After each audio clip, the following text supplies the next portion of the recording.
Hey, welcome back, everybody. Time once again for OC Spotlight, the one show that shows you the most incredible people doing the most amazing things right here in our own backyard. And today we've got a double conversation that we're going to have about exceptionality and topics. Let's start with our guest here today who recently won an award. We're with Dr. Let's make sure I get this right. Is it Estera Borcsa? That's right. Boy, I practiced that for hours here. Borcsa, because it's spelled differently, but it's pronounced differently. Right? That's right. Not to be too complicated. Not to be too complicated. Well, you were at an event I was at for Rancho Santiago Community College District and their CIT program, something customized institute training or something that.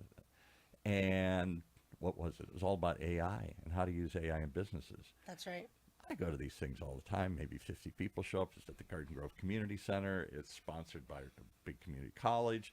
It was endorsed by a bunch of chambers, like the Hispanic chamber that we come into and the Asian chamber and all sorts of others. So I thought, okay, AI's hot. They'll get 50 people. Was I wrong? They had over 500 people, standing room only, literally, at this place, all waiting to hear about what? How AI can be used not for big giant businesses or just for big giant businesses, but for my business, for your business, for people listening today, for everyday businesses. And naturally, I see you all over town. Why wouldn't I see Dr. Estera here? And I was thinking, okay, she's just making the rounds. She's saying hi and she's checking out things. You got an award. You got an award there. This is an award. This isn't like, an award from that they made up. This is a big deal from state of California, Fiona Ma's office, the California State Treasurer, who will be on this program a couple of months here. Highlight a little shout out to her. Tell me why were you there, and what did you get an award for? Awesome. Well, yeah, it was pretty amazing. I was actually really shocked too about what a big attendance it had. Over 500 people, standing room only. It was pretty amazing. I'm super honored and humbled to get that award. It was basically an AI Innovator Award. And so a little bit about me. Are you an AI innovator? I guess so. You don't have to say anything more than that. I'm impressed. If you're an AI innovator, I'm impressed. I guess so. I just, I'm a mental health professional. My background is kind of mental health policy and law. I'm a systems person. I want to know how to help fix systems that really improve people's lives and really help people heal from the inside out. And let's just dive into that. So break it down. What do you do on a day-to-day basis? Is it just an institute and you're doing research and you're doing advocacy, or do you see patients and do you help people one-on-one? I love that. So I have an organization called Teach, Train, Transform. Teach, Train, Transform. Triple T, yeah. Teach, Train, Transform. Triple T sounds like wrestling or something. Right? TNT, Triple T. Yes, yeah, Triple T. So Teach, Train, Transform is an organization that I developed that basically helps people heal from the inside out. It teaches people how to sort their mental health. I feel like so much of our mental health field is based on the medical model, which is about getting sick first and then working your way backwards to heal. Right. And so my organization is really about taking a proactive approach and realizing that we all have a mental health, which is actually a positive term. The way we take care of our physical health, we have to take care of our mental health. Right. And so that's basically what my organization is about. I went on a huge journey as a young woman, 22 years old. I first fresh into this field, fresh out of my master's at USC, and I was deeply saddened. I'm like, why is the world so broken? Why are people in therapy since they're 2 years old? We're doing something wrong. Right. And so I went on a huge journey. And not getting out of therapy. That's right. I mean, I'm not putting down therapy. I've been in therapy at different times in my life. It's very helpful, and we see it as a transitional thing. That's right. But we don't view it as a part of our healthy regimen like I do eating and dieting and all the other things here. So That's much right. Shameful. I just do it for a little while. I need some help. Okay, great. No, please. I'll take it from here. That's right. We're not supposed to be in therapy forever, right? And it's not a revolving door. And so we have to figure out how to really store our mental health and take care of it. And basically what I found out as I was kind of on this journey to figure out, why are people still so hurting? What are we doing as a system, as a mental health system that is not working? The whole psychology field is over 150 years old, but yet people are still in therapy since they're 2. What's happening? And so as I went on this journey, my youngest client was 3 years old. My oldest was 89. So you do have a practice where you do see individual patients? I do. And so my organization sees individual patients. We do a group therapy. I have a book club. We do all these different types of services because I don't believe in just the 1 hour of therapy a week. And are you a therapist? Or Yeah, are I'm you a licensed clinical therapist, and my Okay. focus is in neuroscience and teaching people about the brain. And that's part of the innovation and why I got the award is because so many people are totally downled and feel like I'm stuck, I'm never going to get better. Right. And so part of what I innovated is what I call a brain report card, where we brain a report brain card. report card. Okay. Yeah. I never got one of those. I probably should have. Where I basically help prove to clients that their brain is getting better, right? So I use the power of AI to translate it into into terms that the clients can actually understand, to understand what is happening in their brain and how their brain is actually improving through time, and showing all the reactivity that is happening in their brain, all the different functions of their brain that is being restored. You're throwing these terms out so I fast. know. There. Reactivity. So is there Yeah. like a dead zone? My brain isn't being active, and now that's being reactive. Things are stimulating. Things are happening. Yeah. New connections are made. Because I don't think, me included, any of us really understand how the brain works. Here's what I know. I know the brain exists in your head. And I know that there is a blood-brain barrier. For some reason, the blood doesn't go into your brain. And so it exists kind of in its own little sphere here. It's not like my heart or my kidneys or my lungs that are all tied together with my veins and my body and stuff here. It's somehow, I'm not saying there's not blood in your brain, but whatever it is, it's a separate entity, Right. right? And there's a left side, there's a right side. One's Right. creative, one's analytical, there's a frontal lobe, and they're always throwing these terms out: frontal lobe damage, or we got to re-stimulate this, or we got to. And when we've had people in here talking about strokes and Alzheimer's stuff. As you lose functionality of this, the brain can apparently somehow rewire itself in some mysterious way and work around some things. Not always. You have Yeah. a stroke, you can't do something. Suddenly, if you do something repetitively, there are people who do regain certain things because somehow it just what you said, rewires itself. That's it, folks. That's my some knowledge of the brain in 30 seconds. Nice. Nice. Not too bad. Not too shabby. But to answer your question about reactivity, so there was a study that came out of Berkeley not too long ago that basically scanned people's brain at the beginning of the study. And then they did good old regular talk therapy and rescanned their brain 4 months after. No medication, no other intervention involved, just regular old processing and really helping people really understand what is going on in their Recognize it and Exactly. see where it might be coming from. Exactly, going beyond it. And so what happened was that there was literally a light show, and a light show.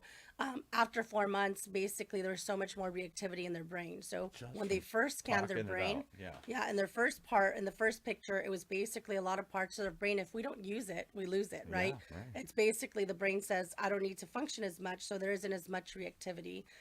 Even our prefrontal cortex is the part of our brain that's like the executive director, the one that critically thinks and Right. makes decisions. That has 8 functions. Most of us only use 2 functions of our Oh, my prefrontal goodness. cortex. Yeah. And so that's the other thing I hear over and over again, that we really only use part of our brain, and we don't know why, and we don't know how to reactivate or use more of it. Is that what you kind of explore? Yeah, exactly. We explore how to, how to critically think about situations, how to pause and reflect, how to really mitigate our mental health, and allow the rewiring to happen. Right. So there's So you're basically an electrician. That's kind what of you are. for the brain. Just a brain electrician. That's It's not right. that That's fancy. right. That's right. Go and start pulling wires and Yeah. everything here. All right. So do you get involved in something different than just talk therapy? I do. So, I mean, as the CEO and founder of this organization, I'm basically building a neuroscience center where I help improve to people that their brain is getting better. It's called the hope factor, right? Clients need the hope factor Boy, and know don't that we? Yeah, that know that- says it all. exactly that they're getting better. They need to be able to proving to themselves that they're getting better, that hope is alive, that things can shift in their life. And so we talk about the power of neuroplasticity, but what's even more powerful is neurogenesis, which is basically Neurogenesis, not Neurogenesis. just that it can bend and snap back together, the plasticity part of it. That's but you right, can that it can generate something. recreate and regenerate. Exactly, which is Wow. pretty profound. There's so many research studies that show that and show how dynamic and healing And our how are brain you is. using AI? You're just using AI to interpret this for people, or are you using AI to track any of this, or is it, or Both. to analyze? Because you're somehow collecting data and feedback and That's right. results, and then how do I package this together? You feel any better? There. Okay, come back and see me again. Yeah. I basically use the power of AI to translate some of the data for the clients in terms that they can actually identify and see with the progress that they're making, so they can see, here's proof that this is getting better and that there's a shift in my brain, even in the brain waves and the reactivity in different parts of my brain, the function of my brain, the way that I respond to certain situations is changing. So basically, I use that data to analyze it and to retranslate it for the clients in terms that they can easily And understand. is any of this sort of like biofeedback? So if I can see it and sense it, maybe I can change it? That's right. Some Is of that it what is. biofeedback? Sort of, Yeah. I can. I'm thinking, relax your arm, and I'm training myself to do something. I'm taking the feedback, and it's like a feedback loop. I feel it, I sense it, I try and change it, and then I try and track some change here. That's right. Exactly. Because I mean, if you really think about it, right, there's all this programming we've had since we've been children, Oh, right? And oh, so, how long we got to talk right. about this? Right? Yeah. Sorry, So Mom. exactly, our subconscious mind is filled with the things in life that we've absorbed, the things that we've touched, the things that we've experienced, and so we. I could give you lots of examples. I won't of that. Let me share one thing here that may Yeah. touch people, because I like to be open and honest here. I did go through a period. I come from a family of multiple people who kind of suffer from depression, so I think it runs in our family here. There's a genetic predisposition for anxiety and depression, and part of it was trained, always worry, look out, I'm from the Midwest. What's the worst that can happen? What's going to happen? Look out. So you're constantly looking for bombs to go off and things to That's right. explode and stuff here. And gee, it's a big surprise when they do. Or if you're constantly anxious that something bad's going to happen because you've been taught, look out, to look both ways, Yeah. check everything here. So I did go through a period where I had to go see a therapist many years ago. And here's what struck me about the brain. When my body has a problem, it tells me what to do. Sleep, That's right. relax, calm down, slow down. When I put my finger on the stove, my body says, ouch, pull that back. Yeah. But when I get depressed, my body doesn't tell me what to do. It doesn't say, think differently, think positively, exercise, get up, get outside your head. You dive into this deep hole, and the brain takes you there. So how can you cure your brain with something? I only got one thing to think about here. How do I get out of that thinking pattern here? Yeah, that's actually a really good question, because we do have triggers, but most of us, we feel discomfort, we want to run and avoid, Right. and so we avoid it. So the brain is very adaptive to healing, and it does tell us there's an alarm system. Our brain is an alarm system. It'll tell us triggers are a good thing. It's basically your brain's way of telling you if something bothers you or disturbed by something. That means it's your brain's way of saying you need to heal this. Hey, you got to heal this. And so we need to lean into the discomfort, lean into the triggers, and instead of snoozing it by just going about our day, and we use this like blanket term called coping skills, but it's actually a bad thing to even say coping skills, because when we say that, that means it's like having a kid who's acting out and saying, well, I need to cope with this kid. I have to cope with it. Yeah, I need to cope He's a with this brat, kid. and I can't He's a change brat. it. Exactly. So it's actually causing distrust in our brain. Or the worst, cover it up and ignore it. I'm going to take booze. Yes. I'm going to take pills. I'm going to take something else to distract me and cover it up and numb myself to this bratty kid that's screaming in my head here. Well, that's exactly what we do, is we tend to ignore and avoid. Right. And so what happens is we go deeper down into the process. There's this diagram I created, but if you don't manage discomfort before it's even a thought or a feeling, it starts like in our inner being, in the middle of our inner being. We feel a sense of jolt, discomfort. We're all uncomfortable all of a sudden. If we don't like lean into that and understand what that discomfort is about, in a little bit, in a few hours even, it'll go to rumination. So all of a sudden you're thinking about that thing. Rumination. You're just Little thinking. hamster wheel rotating Hamster in your wheel. head. Right. Hamster wheel thinking, well, I wonder why that happened. Well, I wonder what's about me. Why did they say that to me? It must mean there's something wrong with me. And when's it going to happen again? That's right. It hits our deepest emotional wounds, usually around identity. That's basically what I found out in my huge journey of working with clients as young as 3 all the way to 89 years old. Wow. And basically what happens is if we don't deal with the discomfort, it goes to rumination. We don't deal with the rumination, in a few hours, the next day we're in complete brain fog. We can't think like a clear thought if our life depended on it. Hence where the mental health disorders start coming in. And before you know it, you can be in complete dissociation. I know people who are like, I haven't cried in 10 plus years. Like, you're in a complete dissociative state. It was me for a certain period of time, because that's crying is for wimps and for, That's right. you know, real men don't cry. Just That's suck right. it up, buttercup. And I wonder where you got that messaging. It was probably as a kid, right? We're told, everywhere, all the time. that's right. Men don't cry. Don't, Parents, I'll give you friends, something to cry about, community. right? Yeah, I'll give you something to I'll cry give you- about. You want to cry? I'll give you something. Oh, boy, I heard all that That's stuff. right. And so, And my parents were very nice people. I have nothing against them. They Yeah. really tried their best, but they were repeating these patterns that they had incorporated in their own lives. And you got to get outside of some of these patterns. You got to see it. ding, ding, publicly. ding, ding, ding. You just said it. That's literally what Did I win the teach prize? people. Okay. You win the ding, ding, ding, ding. No, you're pretty brilliant, because that is exactly what trauma is, Paul. It is not. Sometimes we think we misinterpret what trauma is and don't define it correctly. People think that trauma is just the big T traumas, Right. the emotional abuse, the sexual abuse, the physical abuse. We've worried so much about whether we spank our kids. Right. What's actually the biggest part that's very very difficult for children to handle, and it causes the most harm, is what happens after the discipline. Parents will give their kid the cold shoulder for 2 days. Well, what Billy is thinking during those 2 days that the parent's giving him the cold shoulder is, what's wrong with me? Yeah. There must be something, I'm not good enough. And it creates this deep emotional wound that gets repeated over time. So in our brain, the neural pathway gets stronger and stronger and stronger It may until just we be believe that that. the parents are embarrassed by their behavior, and they're trying to not face it and deal with it. I just smacked the kid or something. That's Yeah. right. And so yelled at 'em or something. that's what generational trauma is. And so we learn those are the real impacts of trauma, right? Remember, I had this guy come to treatment, and he was so upset with me. He was like, he was in an intensive program, and we were doing group therapy, and he was so mad at me. He said, stop it. Stop telling me this about my parents. My parents are great people. Yeah. And so as we were going on about the process of group of weekend, the second weekend, one day he just fell on his knees, like head to the floor, just crying. Nice. We could barely hear what he was saying. And I could make out kind of what he was saying from the floor. And he basically was like, you were right. You were right. And he gets up and he starts talking. He said, when I was 10 years old, my mom had a stillbirth. And when that happened, she fell in a huge depression, and I couldn't even stand to be in the house. When I would come home from school as a 10-year-old kid, I didn't want to go inside.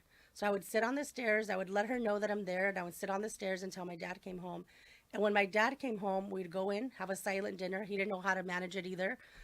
He was uncomfortable with conflict. No one ever resolved conflict in his home. Right. And so we just had the silent dinner. Everyone went to their place. And he said, from 10 years old to 18, until I went to college, I said to myself on those stairs, I'm not good enough. What's My wrong parents with me? That's This right. is all about me. Particularly with kids, they think everything focuses on That's them. right. I hear people say, my parents didn't get divorced when I was so many who did. And they all say, for years I thought it was my fault. Exactly. Your fault. What do you have to do with the fact that they can't get along?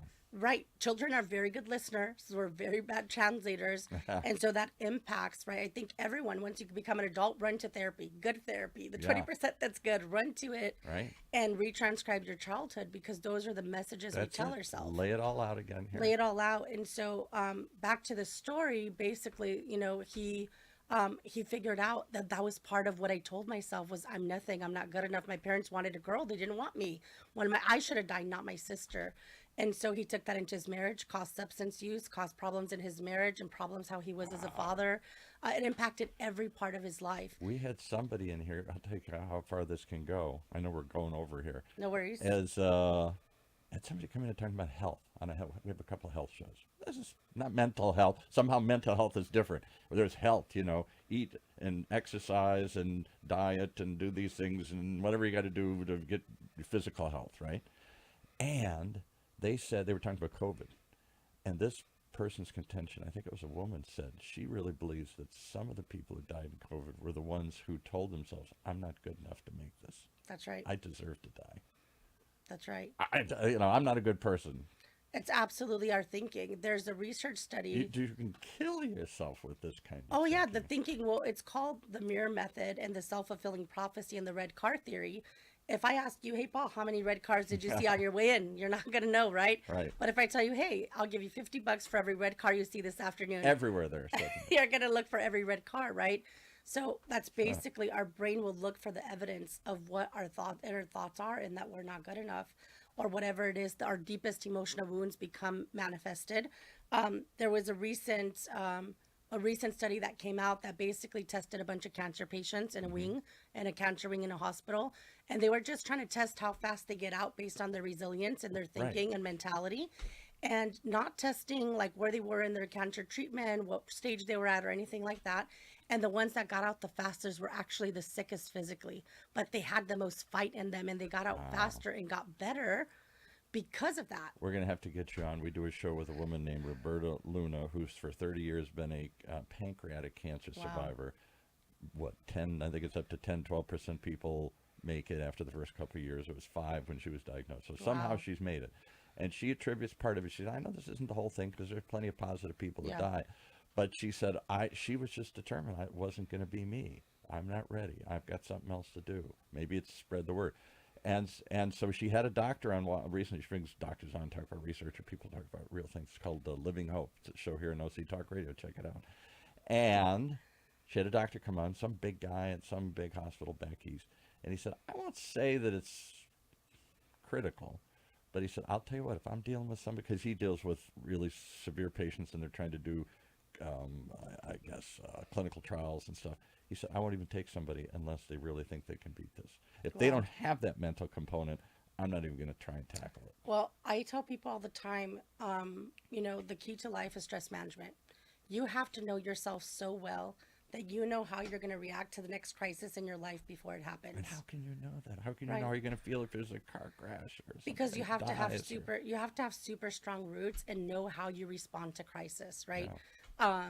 A few years back, my younger sister actually got in a car accident with this young girl, and the dad came, and he was super cool, calm and collected, and just kind of hanging out and everything. And I passed by him and I said, as a mental health professional, I want to say, like, I commend you for how calm you are and calming all of us down and everything else. And he started laughing in my face, like cracking up. And I said, what's so funny? He said, well, you wouldn't know this, but last year, same time, I was literally rocking myself back and forth in my bathtub, and completely like in this place where I lost my sanity because my wife left me for her boss. And when I lost that, I didn't know what to do. I didn't know what to do with myself. That crisis took me out. And he said, what I realized is that I'm not willing to negotiate my sanity with anyone ever again. There you go. And that I had to learn how to be flexible, right? So the 2 pathways to healing that I identify is you have to create safety in your brain and flexibility in your psyche. And are we creating, this is another theory we had on the Hispanic Chamber, a big, tough football player, I forgot his name, he was with the Seattle Seahawks years ago. Wow. And a big lineman, and he has some foundation, and it's all about teaching kids to be resilient. I said, that's it? He said, that's it. That's it. If you're resilient, you can bounce back. People say that about Paxil and those kind of drugs and stuff. Yeah. It doesn't make you happy, it just makes you more resilient, more rubbery. You can bounce back. Yeah, honestly, my biggest goal is to break the mental health system down brick by brick and rebuild it. We have to teach clients how to sort their mental health, how to stop being on the defensive and wait to get sick and have the medical model fix it. Right. But actually be proactive about taking care of your mental health. Just give me a pill, doc. Get me back on my feet here. That's right. The hardest part is people will say, like, well, Dr. B, do you not believe in medication? I said, I do. And it's needed at times when you're really going through it and for different situations. I absolutely work all the time with medication support. The problem is that people will get very, it's the placebo effect, right? The placebo effect is a researcher's worst nightmare because they're trying to test the drug they want to test, but the placebo effect shows the power of the brain. It shows neuroscience and neuroplasticity. I got a drug now. I'm okay. Yeah, I'm okay. So people would take an anxiety pill and say, okay, anxiety's better. I feel better. But they never resolve why they were anxious in the first place. Exactly. So the brain stays in that old wiring. So what I'm particularly interested in, that the last point today is, you've consented to come in and do a show with us here a couple times a month, starting in March. And we're going to talk about what are we calling it? We came up Trauma with, to hope. From trauma to hope. that's a big leap for many of us. Yes. Because when you have trauma, I haven't, unfortunately, I've been lucky. I haven't had people like die or leave me or abandon me, the real big kind of traumas and stuff. But whatever trauma, little trauma, big trauma, That's right. it's that loss of hope. Yes. There's no more hope. Nobody will love me. Nobody will find me. Nobody will like me. And so that affects you the rest of your life. Or you can quit. People say, well, you can't quit. Yeah, you can. Like Yeah. that guy. Sit in your room and rock Yeah. yourself to sleep. I quit. Yeah. So how do you make that huge leap from trauma to hope? A podcast about, what do we say, healing, and you came up with a great line. Healing after harm. Healing after harm. That's Wow. right. Well, I'm going to be the first one, and not just because I'm here engineering it, I'm going to be the first one eagerly taking notes because all of that resonates in my life here. I've been programmed the wrong way about worry and anxiety in life. I think worry and anxiety is the new Western disease. Everybody got it. Everybody's anxious. Everybody's on edge. We're all ready to freak out. My late mother used to say it's like the whole society is having a nervous breakdown here. That's right. Yeah. I'm excited about that show. I'm actually going to be co-hosting it with Rima. She is the founder and CEO of Hope 365. And she does a lot of work with just domestic violence, human trafficking. Human trafficking. Talk right. about no hope. Right. I've been grabbed and I'm being human trafficked as a Yeah. sex slave or as a worker or something, a slave. Yeah, and we're gonna share some powerful stories. Like, get your coffee and your tea and Yeah. your favorite snack and come join us. and your tears or to wipe away a few tears a bit. But Yeah. that's what people are looking for. Is there an honest way to face trauma?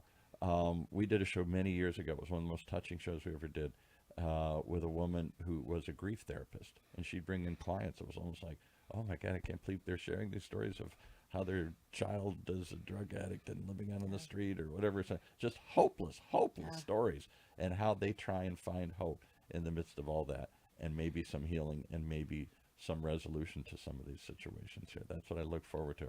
Well, you were just recognized for one little piece, just taking the data and transcribing it into English using a robot to help us understand what's happening in our lives and to try and track kind of the feedback loop. Is it working? Am I getting anything? Am I going anywhere? I guess that's part of hope. Feeling like That is a part of hope, is proving to clients how their brain is getting better, what parts of their brain are becoming reactive again, how they're being able to go through different brain waves that really cause relaxation, understanding, and growth. So all of that is really important. I'm excited about using that God. technology I'm to help excited clients. to listen to this and learn from it. This is going to be my free therapy here, folks. Awesome. All of Yeah. ours. So Yeah. join us. It'll be starting soon. My co-host Rima is going to be Nashibi, joining right? me. Yeah. From Global, what is her organization? Global 365. Right. And again, from two different perspectives, she deals with extreme traumas of those being women being trafficked. You're dealing with just ordinary traumas, or it would seem ordinary in comparison. Gee, my parents Right. beat me or abandoned me or didn't Well- make me feel loved, or somebody, a whole other things can happen. Sickness, Well, we're going to illness. be covering everything from individual trauma to all the way to collective trauma, international global issues. She's a huge advocate for child, advocates against child marriage all over the world. Marriage. And I'll just yeah. listen to that one. She's been on a couple of times. Who knows? Yeah. There's child marriage going on anymore here. yeah, you'd be surprised. So she's going to really highlight those aspects. She's fighting for legislation to make it illegal in all 50 states and also all over the world in different countries. And who knew it wasn't? Right. Who knew it wasn't? But you'd be surprised what happens in the world, and we need more advocates like her. So I'm excited to co-host with her. Get ready. We're going to share some amazing stories, have some amazing guests that are clients with the real victim Some stories. real trauma and Yes. some hope. That's what Some we're- hope. That's That's what we're looking exactly. for here. All right. Well, thank you so much. I hope people will get in touch with you if they're having trauma in their own lives, because that's the first thing. Like Alcoholics Anonymous, you got to admit you got a problem, right? That's right. I have a bunch of free services on Monday mornings. I call it Sunrise with Dr. B, a free group. You're welcome to join from 8 That a.m. makes sense. Sun and the little Sunrise. bee, just bee, like Yep. the Dr. Bee. Oh, I like it. Like a little busy bee. There and you go. Going from flower Thank you. to flower. I guess Paul's gonna make my logo. I think so. Sunrise So, with Dr. B, anyway, that's what I Sunrise see. with Dr. B. Join my free group Monday mornings, 8 a.m. to 9 a.m. You're welcome to join. We'll put all my contact info so you can get in touch with me. I have a free book club. Basically, the 4T in my organization is tribe. Teach, train, transform. Boy. And the fourth T is tribe. I want We you need to. a tribe. We need a tribe. You need a tribe when you're feeling traumatized because you feel alone. Nobody can understand it. Nobody's been through this. Only me. That's right. And- We heal in community. That's what I truly believe. They really do. I completely agree with you here. All right. So is there just one place we can tease them, Dr. B? Yes. Where do we go? Send them to a site or someplace? Yes, so you can go to esteraborcsa.com. Okay. And You're gonna all have the to information. spell all that Romanian name for us here. Yes, Estera, last name Borcsa, BORCSA.com. Esteraborcsa.com. SteraBorska.com or just Dr. B. That's right. Or look me up. Dr. B. Thank you so much, Dr. B.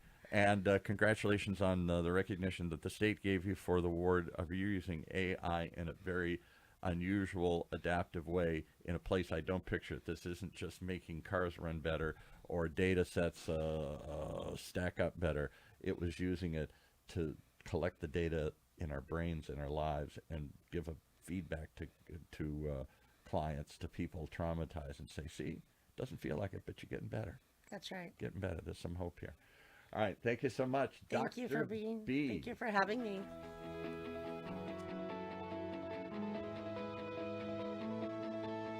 See, I told you we were going to give you a double dose. We're not going to talk about somebody doing great work in the community, mental health, trauma help, but give you a little tease of how we're going to entice you to come and share more of it here on OC Talk Radio, Orange County's only community radio station, streaming live from our studios here at the University of California, Irvine's Applied Innovation.